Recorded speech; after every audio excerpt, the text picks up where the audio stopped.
하나님의 영의 감동을 받은 자들이라는 주제로 우리 하나님 말씀 함께 나누도록 하겠습니다. 우리가 지난주에는 이 에스라서의 전반적인 배경과 함께 이 페르시아의 고레스가 하나님의 감동을 받아서 이 포로 귀환 및 예루살렘 성전을 허가하는 이 칙령을 내리는, 그래서 이 에스라서가 시작이 되었다는 것을 우리가 함께 말씀을 나눴습니다.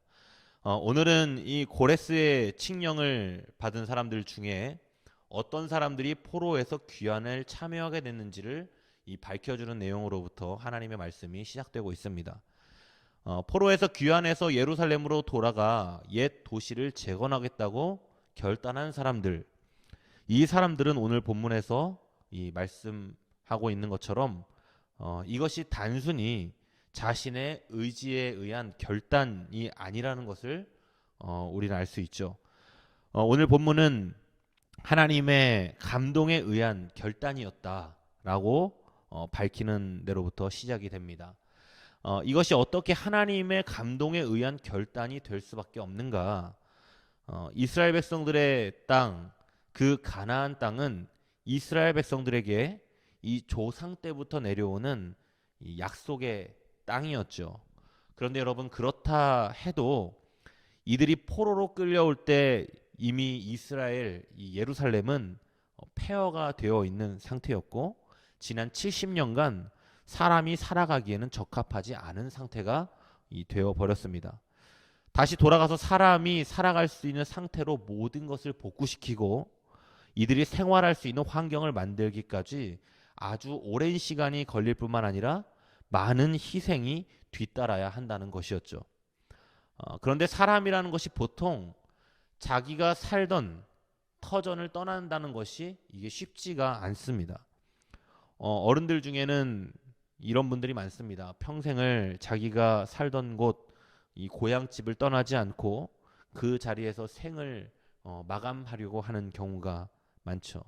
여러분, 이유가 무엇입니까? 거기에는 자신의 모든 것들이 다 있기 때문에 그런 거예요. 그곳에서 결혼을 했고, 그래서 자녀를 키웠고, 그곳에서 먹고 살았고, 또 그 동네에서 평생을 살아온 기억, 이 집의 추억 때문에 자기가 살아온 삶의 터전을 옮긴다는 것은 결코 쉬운 일이 아닌 것이죠. 그런데 지금 이스라엘 백성들에게 삶의 터전이 어디입니까? 여러분, 이스라엘 백성들에게 삶의 터전은 예루살렘이 아닙니다. 여러분, 지금 이스라엘 백성들은 예루살렘을 떠나온 지 이미 70년이라는 세월이 흘렀어요. 이제 더 이상 이들의 삶의 터전은 예루살렘이 아니라 이들의 삶의 터전은 페르시아 왕국인 것이죠. 포로로 끌려와서 여기서 태어나고 자라고 배우고 직업을 갖고 자녀를 키우고 그런 사람들이 대부분입니다. 이들이 예루살렘으로 돌아간다는 것은, 이것은 결국 자기 자신들이 살고 있는 지금의 삶의 터전을 버리고 새로운 땅으로 이주를 하는 것과 다를 바가 없는 거예요. 그런데 단순히 이것이 이사 수준이 아니라 완전히 폐허가 된 땅 예루살렘을 다시 재건하려고 가는 거예요. 여러분, 고향으로 돌아간다고 예루살렘이 다시 회복된다고 이 단순히 좋아만 할 수 있는 일이 아닌 거죠. 여러분, 건축에 관심이 있는 사람들은 아실 것입니다. 여러분, 구도심을 철거하고 재개발하는 것보다 아무것도 없는 땅에 신도시를 개발하는 것이 훨씬 더 수월합니다. 구도심을 재개발하려면 기존에 있던 건물들을 철거하고 걷어내야 되죠. 예루살렘을 재건한다는 것은 기존에 있던 폐허가 된 도시를 철거하고 재개발한다는 것을 의미하는 것이죠. 여러분, 이것이 얼마나 힘들고 어렵겠습니까? 보통 사명감이 아니면 할 수 있는 일이 아닌 것이죠.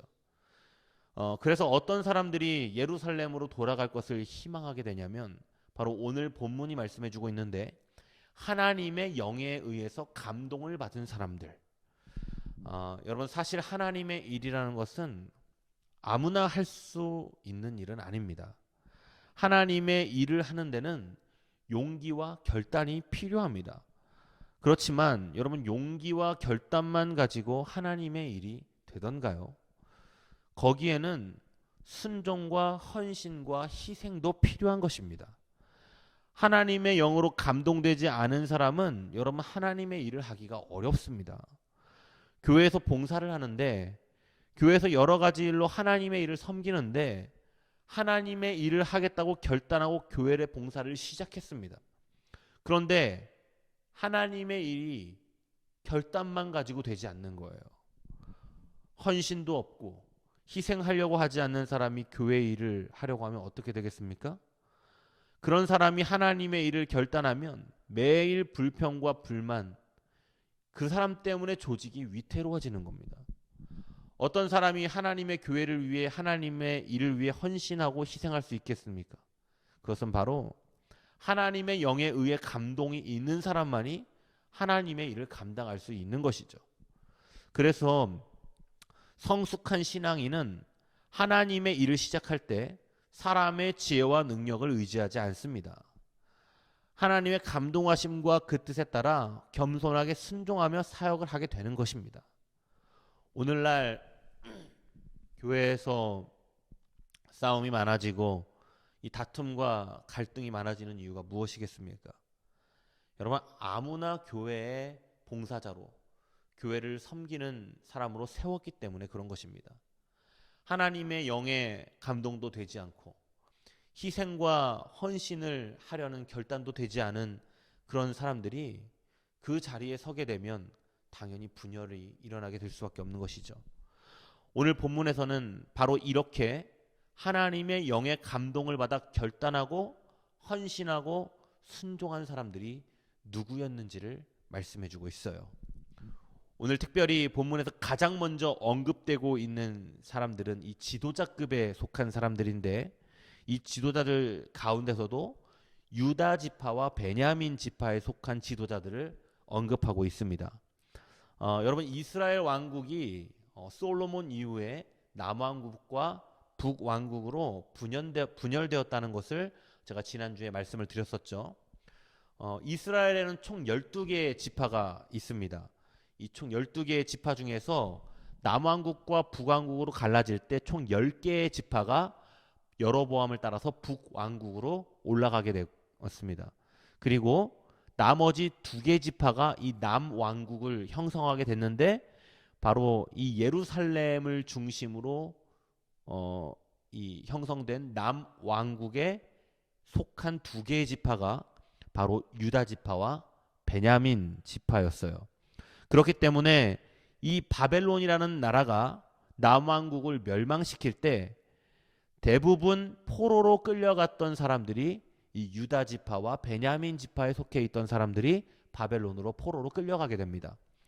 그러니까 당연히 포로에서 귀환을 할 때도 유다 지파와 베냐민 지파의 사람들이 주를 이루었던 것이죠. 여기서 특별히 유다 지파는 정통성이 있는 다윗 왕가의 후계자들이라고 볼 수 있죠. 여러분, 이들에게는 확신이 있었습니다. 어떤 확신이 있어요?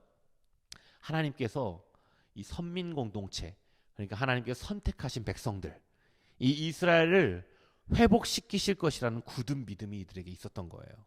그렇기 때문에 그 어렵고 힘든 예루살렘으로 돌아가는 일에 있어서도 이들이 앞장설 수 있었던 겁니다. 그리고 오늘 또 다른 지도자들을 소개하는데 바로 제사장들과 레위 사람들을 언급하고 있습니다. 여러분, 에스라서 1장 전체의 내용을 쭉 들여다보면 에스라서 1장이 어디에 초점을 맞추고 있는지, 그리고 에스라서 1장의 주제가 무엇인지를 우리가 들여다볼 수 있습니다. 바로 에스라서 1장 1절부터 4절의 말씀은 바로 하나님의 이 예루살렘 성전 재건에 대한 이야기입니다. 그리고 7절부터 10절까지의 말씀은 성전 재건을 하기 위해서 성전의 기물들을 다시 돌려받는 이 이야기가 담겨져 있어요. 지금 그런 상황에서 지금 유다 지파와 베냐민 지파의 지도자들과 함께 누가 소개되고 있냐면 제사장들과 레위인들이 언급되고 있는 거예요. 그리고 이들이 예루살렘으로 함께 귀환을 하게 됩니다. 여러분, 이것이 무엇을 의미하는 것이겠습니까? 바로 예루살렘 성전 재건, 하나님을 예배하는 성전 재건의 모든 초점이 맞춰져 있다는 것을 의미하는 것인데, 그 중에서도 여러분, 하나님을 예배한다는 것은 건물을 완성한다고 가능해지는 게 아니죠. 예루살렘 성전을 재건한다고 해서 하나님을 예배하는 것이 완성되는 것이 아니잖아요. 그리고 그 안에다가 성전의 기물들, 그러니까 우리로 말하자면 성전의 성구들을 다 채워 넣는다고 해서 예배가 완성되는 것이 아니죠. 그 안에서 예배가 회복되어야만 가능한 것이죠. 그래서 건물로서의 성전 재건과 함께 그 안에서 드리는 예배가 회복되어야 되는 것입니다. 그래서 하나님께서 제사를 드릴 수 있는 제사장들과 성전에서 봉사할 수 있는 레위인들을 함께 귀환시키는 겁니다. 여러분, 이스라엘이 포로에서 해방되면서 이들이 가장 먼저 마음 가운데 꿈꾸게 되었고 그들의 가슴을 가장 뜨겁게 만들었던 그 첫 번째, 그것이 무엇입니까? 바로 예배의 회복이었던 것입니다. 이렇게 성전의 회복, 예배의 회복에 모든 초점이 맞춰지면서 모두가 힘을 합쳐서 이 일에 동참하게 됩니다. 그리고 그 주변에 있었던 이웃들의 도움을 많이 받게 돼요. 여러분, 하나님의 일이라는 것이 그렇습니다. 하나님께서 섭리하시고 하나님께서 계획하시는 그 일이 있다면 이 일은 무조건 되게 되어지는 것입니다. 이스라엘 백성들에게 이 하나님께서 회복을 허락하시니까 좋은 일들이 막 몰려오기 시작하는 겁니다. 오늘 6절 말씀을 보면 주변에 있던 원주민들, 이 이스라엘 백성들의 이웃들이 이스라엘 백성들이 다시 예루살렘으로 귀환한다고 하니까 이들이 금과 은과 많은 물품들을 내어주면서 이스라엘 백성들을 도왔다라고 이 말씀이 나와 있어요. 여러분, 이스라엘 백성들이 포로에서 귀환을 하게 되는데 친분 있는 사람들이 도와준 게 아니에요. 그 지역에 있던 모든 사람들, 그 지역에 살았던 원주민들까지도 이스라엘 백성들을 귀환하는 것에 있어서 적극적으로 도왔다는 말씀이 나와 있는 것입니다. 만약 소수의 친분 있는 사람들이 도왔다면 개인적인 인간관계라고 볼 수 있는데 그 주변에 있는 모든 사람들이 도와주었다는 것은 이스라엘 백성들이 평소 이방 사람들에게 존경과 이 신뢰를 받았다는 것을 우리는 예측해 볼 수 있는 것입니다. 여러분, 요즘 시대에 정말로 다양한 목사님들의 설교를 유튜브만 켜면 바로 볼 수가 있습니다.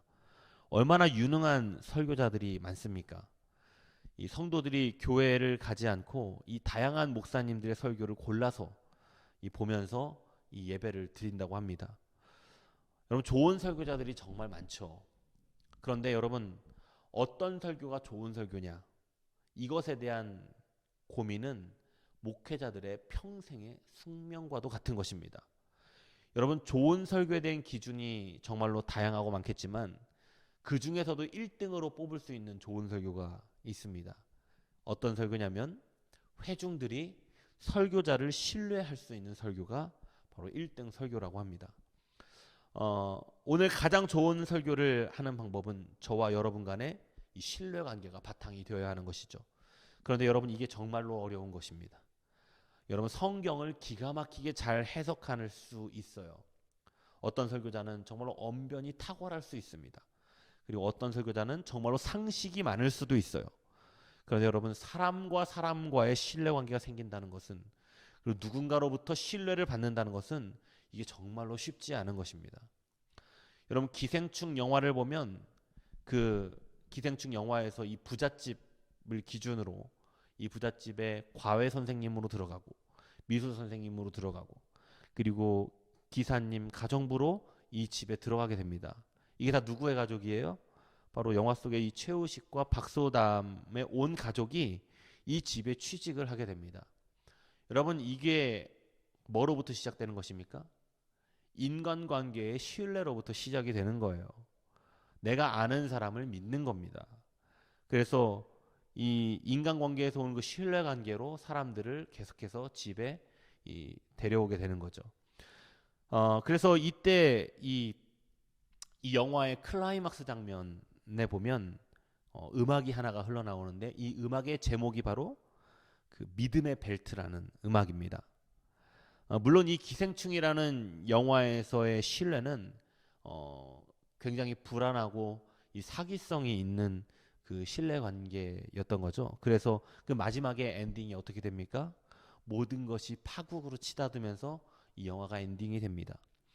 여러분, 사람과 사람과의 진정한 신뢰 관계는 정말로 쉽지가 않습니다. 이스라엘 백성들이 세상 사람들로부터 신뢰를 받았다는 것, 여러분, 이것은 이들이 얼마나 그 노력을 하며 살았는지를 보여주는 거예요. 주변에 있는 모든 사람들이 성전을 재건하러 떠나는 이스라엘 백성들을 적극적으로 돕기 시작합니다. 물론 여기에는 하나님의 초자연적인 섭리와 계획이 더하여졌기 때문에 가능했던 것이기도 한 것이죠. 여러분, 기독교인들 그리고 그리스도인들은 사람들로부터 신뢰받는 사람들이 되어야 합니다. 주변에 있는 모든 사람들이 성전을 재건하러 떠나는 이스라엘 백성들을 적극적으로 돕는데 이게 신뢰가 바탕이 된 것이죠. 여러분, 사람이 사람으로부터 신뢰를 받으려면 어떤 조건들이 충족되어야 됩니까? 정직, 성실, 선함, 헌신, 희생, 섬김, 그리고 성품, 실력. 여러분, 정말로 너무나도 다양하고 많은 조건들을 갖춰야 되는 것이죠. 여러분, 그런데 사람이 이렇게 많은 조건들을 다 갖추기가 쉽습니까? 그렇지 않습니다. 사람은 연약하고 언제나 불완전한 존재들이에요. 그래서 이 모든 것들을 다 갖춘다는 것은 쉬운 일이 아닙니다. 그러니까 사람들로부터 신뢰를 받는다는 것은 쉽지 않을 뿐만 아니라 우리의 힘과 능력으로 가능하지 않은 것일 수도 있어요. 그래서 우리는 하나님을 의지하는 것입니다. 저는 사람과의 신뢰관계도, 사람과의 인간관계도 하나님께서 주관하시는 줄로 믿습니다. 이런 삶의 자세를 갖기 위해서 하나님을 의지하며 부단히 노력해야 되는 것이죠. 나의 부족함을 인정하고 하나님을 의지하는 것입니다. 그러면서 부단히 성실하게 살아가려고 노력하는 것이죠. 고레스도 이 바벨론에 의해 강탈당한 이 성전의 기물들을 다시 이스라엘 백성들에게 돌려주었습니다. 고대 근동에서의 이 전쟁사를 우리가 보면 이 나라와 나라 간의 이 전쟁은 나라와 나라 간의 전쟁이기도 했지만 그와 더불어서 동시에 그 나라가 섬기는 신과 신의 전쟁이라고도 이들은 간주를 했었습니다. 이 바벨론이 이스라엘과의 전쟁에서 이겼다는 것은 이 바벨론의 신이 이스라엘의 신인 하나님을 이겼다는 것과도 같은 거예요. 그래서 이 바벨론의 느부갓네살이 이 이스라엘 백성들에게 어떤 짓을 하냐면 자신들이 전쟁에서 승리했다는 증표로 예루살렘 성전에 있던 기물들을 자신들이 섬기는 신의 성전으로 다 옮겨다 놓습니다. 이 당시 바벨론이 섬겼던 신의 이름이 바로 마르둑이라는 신이었는데 사실 하나님께서 마르둑이라는 신보다 약했기 때문에 이스라엘 백성들이 멸망했던 것이 아니죠. 이스라엘이 죄를 짓고 하나님께 돌이키지 않은 것에 대한 하나님의 징계였던 것이죠. 이제 이 하나님의 모든 징계가 끝이 났습니다. 이 70년간의 징계가 끝이 나고 이들은 회복을 향해서 예루살렘으로 돌아가게 되었어요. 빼앗겼던 성전의 기물들도 되찾았습니다. 유다와 베냐민의 지도자들과 성전에서 하나님을 예배할 제사장들과 레위인들과 그리고 하나님께 감동을 받아서 예루살렘을 재건할 많은 사람들까지 하나님께서 이들을 회복시킬 것이라는 약속이 성취된 것입니다. 우리가 지난주에도 말씀을 드렸지만 하나님의 약속은 반드시 성취됩니다. 하나님께서 회복을 약속하셨으면 회복이 이루어지는 거예요. 이스라엘 자손들이 본국으로 귀환하는 것은 단순히 포로에서 풀려나는 것을 의미하는 것이 아닙니다. 이것은 하나님의 성전을 재건하기 위한 것이었고 이곳에서 하나님을 예배하며 이들의 신앙이 회복되고 하나님과의 교제와 하나님의 놀라운 복이 다시 회복되는 것을 의미하는 거예요. 여러분, 이스라엘 백성들에게 성전이 어떤 의미입니까? 이스라엘 백성들의 삶은 성전은 자기 자신들의 삶의 전부와도 같은 거예요. 그곳에서 하나님과 진정한 교제를 하고 죄사함을 얻고 축복을 받는 곳, 그것이 바로 성전이었습니다. 예루살렘 성전이 파괴되었을 때 이들이 얼마나 절망적이었겠습니까? 그런데 이제 이 모든 것이 다시 회복되는 겁니다. 사랑하는 성도 여러분, 성도에게는 하나님과 교제할 때 가장 큰 기쁨과 축복이 주어지는 것입니다. 여러분, 그런데 생각해 보십시오. 예수 그리스도께서 십자가에서 죽으심으로 말미암아 성전의 휘장이 찢어졌습니다. 이제 우리에게 성전의 촛대나 향단이나 등대나 진설병이나 제단 같은 것이 더 이상 필요하지 않아요. 우리가 하나님과 교제할 수 있는 방법은 언제든지 어디서든지 그리스도의 십자가 앞으로 나아가기만 하면 되는 거예요. 그분을 믿음으로 말미암아 그분의 말씀에 순종하기만 하면 되는 것입니다. 그러면 우리는 언제든지 어디서든지 하나님과 교제할 수 있습니다. 내가 그리스도의 이름으로 하나님을 찾기만 하면 되는 거예요. 그렇다면 하나님과 깊은 교제를 나눌 수 있습니다. 이스라엘 백성들은 이사야 선지자와 예레미야 선지자의 예언대로 풍성한 물질과 기쁨 속에서 다시 고국으로 귀환할 수 있게 되었습니다. 뿐만 아니라 신앙에서 생명과도 같은 성전의 성물들까지도 다시 되찾게 되었습니다. 하나님은 하나님께 속한 백성들을 결코 버리지 않으시는 줄로 믿습니다. 우리는 여기에 소망이 있는 것입니다. 절망과 슬픔과 아픔이 우리에게 지속된다 할지라도 우리가 소망을 갖는 이유가 무엇입니까? 그리스도가 내 안에, 내가 그리스도 안에 거하기 때문에 우리는 소망을 가질 수 있는 것이죠. 우리는 하나님의 소유된 백성입니다. 거룩한 나라요, 거룩한 백성이에요. 하나님은 절대로 우리를 포기하지 않으십니다. 우리가 하나님 나라, 하나님의 백성이라는 것이 얼마나 복되고 기쁜 일입니까? 우리 이 거룩한 나라, 거룩한 백성답게 하루하루를 살아가시는 모든 성도님들 되시길 간절히 소망합니다. 하나님의 영이 우리를 감동하게 된다면 우리에게 능치 못할 일이 없을 줄로 믿습니다. 오늘 하루도 그리고 한 주간 주님과 동행하시면서 승리하시는 모든 세계롭게 성도들 되시기를 간절히 축복합니다. 기도하겠습니다. 살아계신 하나님 감사합니다. 하나님의 약속대로 다시 이스라엘 백성들을 회복시키시고 그들의 예배를, 성전을 회복시켜 주심에 감사와 영광을 올려드립니다. 하나님, 이제 그들이 회복되었던 것처럼 우리의 뜨거운 가슴이 하나님을 향하여 회복되어지는 놀라운 역사를 경험하게 하여 주시옵소서. 그래서 우리의 예배가 회복되어지고 그 예배 가운데서 하나님과 교제하며 크신 하나님의 사랑을 경험하는 모든 세계롭게 성도들 될 수 있도록 주여 함께하여 주시옵소서. 지금은 우리를 사랑하셔서 십자가에 못 박혀 죽으시고 부활하신 예수 그리스도의 은혜와 하나님 아버지의 끝이 없으시고 한이 없으신 사랑하심과 보혜사 성령님의 감동하시는 놀라운 역사하심이 오늘 예배드리는 성도들 한 사람 한 사람 머리 위에, 이들의 가정 위에, 이들의 직장 위에, 그리고 이들의 모든 기업 위에 이제로부터 영원토록 함께 하시기를 간절히 축원하옵나이다. 아멘.